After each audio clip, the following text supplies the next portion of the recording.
और क्या होता है वार में, लड़ाई में क्या होता है, लोग मरते हैं, तो वो तो बगैर लड़ाई के मर रहे हैं, तो उसका कोई जवाबदार होना चाहिए, उसके लिए कोई अकाउंटेबिलिटी होनी चाहिए। या इनको देशद्रोही ना माने, इनके लिए काम करें, क्योंकि अगर इतने लोग देशद्रोही हैं तो फिर सिर्फ प्रधान साहब नहीं, फिर टॉप टू बॉटम सबको जो है अपना इस्तीफा दे देना चाहिए, अगर इतने गद्दार लोग देश में हैं तो।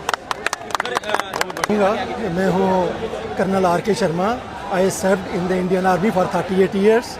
I fought Kargil war, I fought in Kashmir, I fought in Northeast, and I served under UN flag in Africa, Congo also.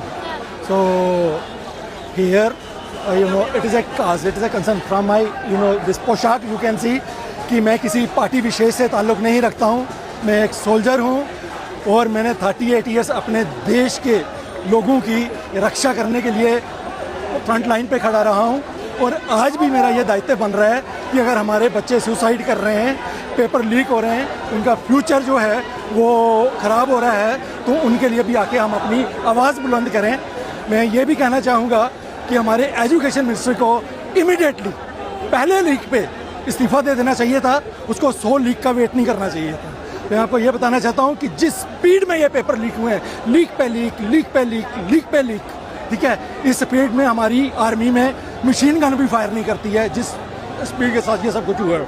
और उसके बाद अकाउंटेबिलिटी ज़रूर है। और प्रधान साहब को सिर्फ इस्तीफ़ा नहीं देना चाहिए था, उनको हर जो फैमिली थी जिनके बच्चों ने अपनी जान दी है, उनके घरों में जाके माफ़ी मांगनी चाहिए थी कि बिकॉज ऑफ माई फेलियर आपके बच्चों को जान देनी पड़ी है, इनका भविष्य खराब हुआ। सारे अपने बच्चे हैं, ये सारे लोग हैं, इनके लिए मैंने गोलियां खाई हैं, मैं बम्बों का शिकार हुआ हूँ, बहुत जगह मेरे पूरे शरीर में इंजरीज हैं, लेकिन वो इंजरीज अगर उस टाइम पे मैं आपकी रक्षा के लिए कर रहा था, तो आज की डेट में विद इन कंट्री, आज की डेट में हमारे को बाहर से कहीं से कोई थ्रेट नहीं है, हमारे को विद इन थ्रेट है कि हमारा यूथ जो है वो ज़ाया हो रहा है। और क्या होता है वार में, लड़ाई में क्या होता है, लोग मरते हैं, तो वो तो बगैर लड़ाई के मर रहे हैं, तो उसका कोई जवाबदार होना चाहिए, उसके लिए कोई अकाउंटेबिलिटी होनी चाहिए।